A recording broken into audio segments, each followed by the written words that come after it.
When child labor became such an insanity in the Second Industrial Revolution in the 1800s, the Methodist Church got really fired up.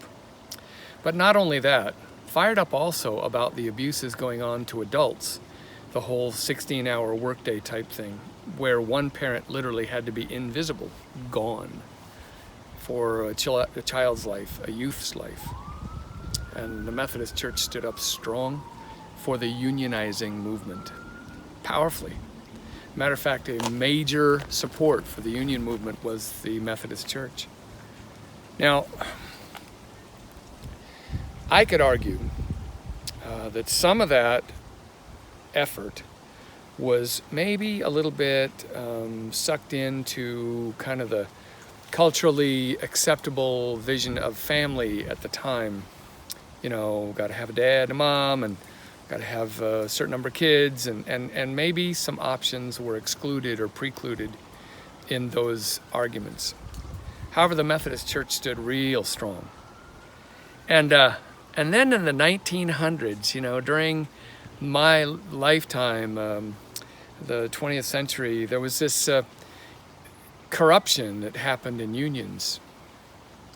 And the political fallout of many processes led to uber right wing that began to argue against unions so that, you know, the wealthy could create jobs.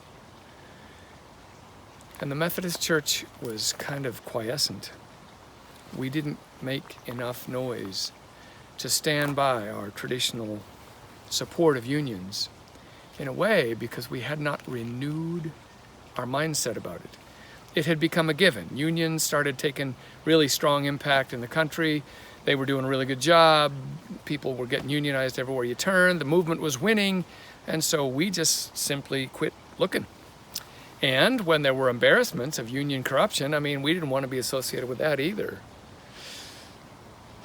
But as an example for us, as we look at modern social movements, the Methodist Church kind of goofed up at this point by forgetting to renew the conversation, by forgetting to keep at educating our church people about the rights of people who were on the working end, and about the danger of giving way too much power to people who could then control and eliminate backup systems and health systems and otherwise damage the poor class or create one.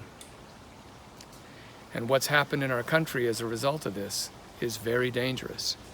We're starting to have economic indicators that are leaning toward what we used to call third world country levels. This is disturbing. What happened? We kind of forgot to keep talking. So, keep talking. God bless you, friends.